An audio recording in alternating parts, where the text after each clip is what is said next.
This is just one of those funny little thoughts we'll get here from time to time.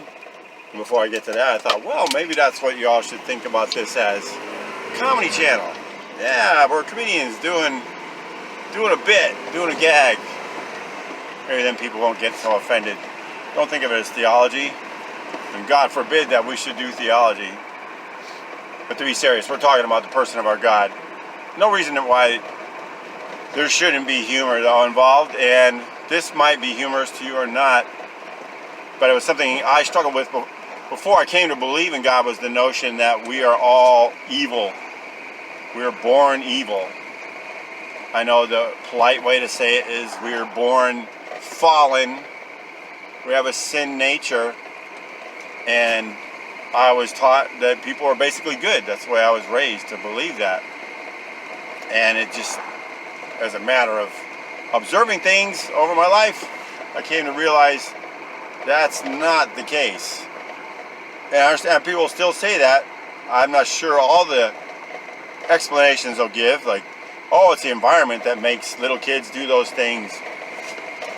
Or another one, they might say, well, they don't even really know what they're doing, or they actually think they're doing something good when they're doing something bad, and that's why they need us to teach them the difference between good and evil.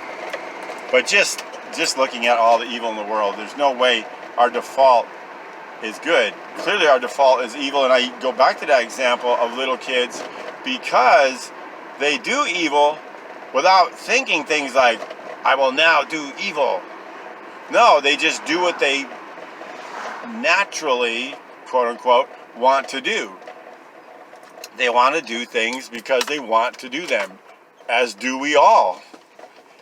We just get a little bit better about it. Hopefully, as we get older, we learn to consider other people, and then you take the next step and you receive the love of your God, and you can actually reflect some of that at some point, hopefully.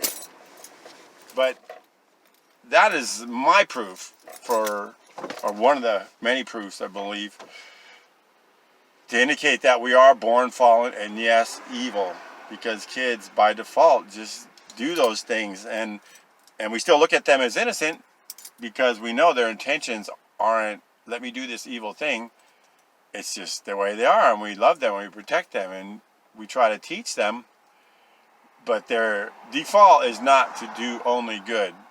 Their default is to only do good for themselves, which again is the human tendency. We all have that tendency. We all want to do good for ourselves. Who doesn't want to do that? And no one will really argue and say that's evil unless you define doing good for yourself as taking from someone else or hurting them. But anyway, keeping it short. Thanks for listening if you did to today's comedy routine. God bless us all in Jesus' name.